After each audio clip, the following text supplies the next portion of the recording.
Nous allons voir maintenant les différents types de tuiles.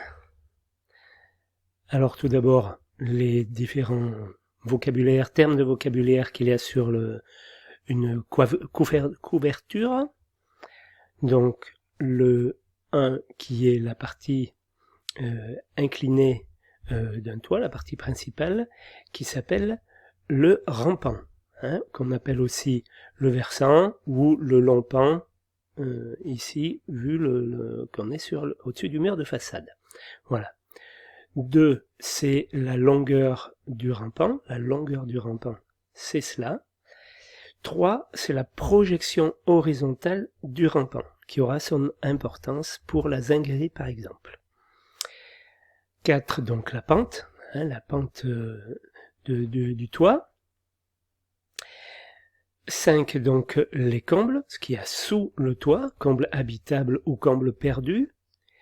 Bon, après vous connaissez la panne, le chevron, il n'y a pas de souci pour ça. Le lito, c'est des parties qui viennent, des bois qui viennent sur les chevrons, qui sont fixés sur les chevrons et qui vont recevoir les tuiles. Ce sera des litos ou ce seront des voliges, c'est-à-dire des planches qui vont recouvrir les chevrons et supporter la couverture. 10, après, il y a l'égout. Alors l'égout, c'est le côté bas de la toiture, c'est le bas de la toiture, on appelle l'égout. 11, donc l'arrêtier. Vous voyez, l'arrêtier, c'est un angle saillant d'une couverture entre deux versants. 12, l'anou, c'est l'inverse, c'est un angle rentrant entre deux versants.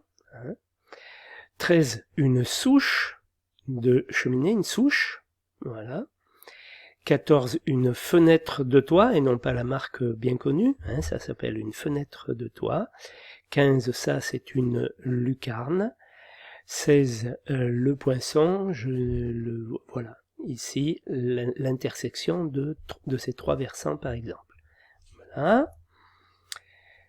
Alors 17, une chatière, c'est une tuile de ventilation. On va voir comment on calcule le nombre qu'il faut sur une couverture. 18, une rive latérale, donc les tuiles qui vont venir en bordure de toit, ce qu'on appelle les rives, donc les tuiles de rive. 19, donc un pignon, le mur pignon, bon ça c'est de la maçonnerie. 20, une saillie de toit. Alors où est-elle cachée la 20? Elle est ici, c'est-à-dire que le débord de toiture, on peut aussi l'appeler une saillie. Alors le 21, rive de tête de mur, donc faut l'attendre plutôt en haut. Donc le 21, où est-il caché? Il est ici, donc ça sera la partie de toit qui viendra comme ça au-dessus et contre un mur. 22, rive latérale contre un mur, donc là elles sont un peu particulières pour éviter la pénétration d'eau. Et 23, donc un faîtage monopente, donc un toit avec simplement une seule pente. Voilà, donc ce qu'on pouvait dire en termes de vocabulaire sur la couverture.